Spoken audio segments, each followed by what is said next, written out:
थोड्याच वेळात drunk and drive प्रकरणातील सर्व आरोपींना कोर्टात हजर करणार, पोलीस आयुक्त पत्रकार परिषद घेणार.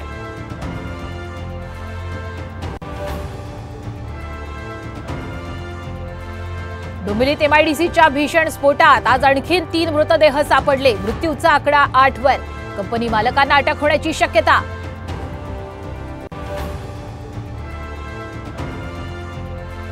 प्रवरा नदीतील शोध मोहीम संपली. एसडीआरएफच्या 3 जवानांसह 3 तरुणांचा मृत्यू. दुर्घटनेतील सर्व मृतदेह सापडले.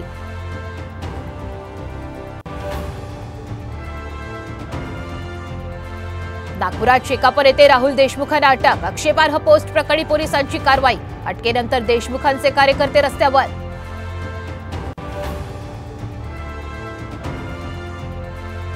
शालेय अभ्यासक्रमात आता मनुस्मृतीचे धडे, मनाचे श्लोक आणि भगवद्गीता ही शिकवणार. सूत्रांची माहिती. दलित संघटनांचा विरोध.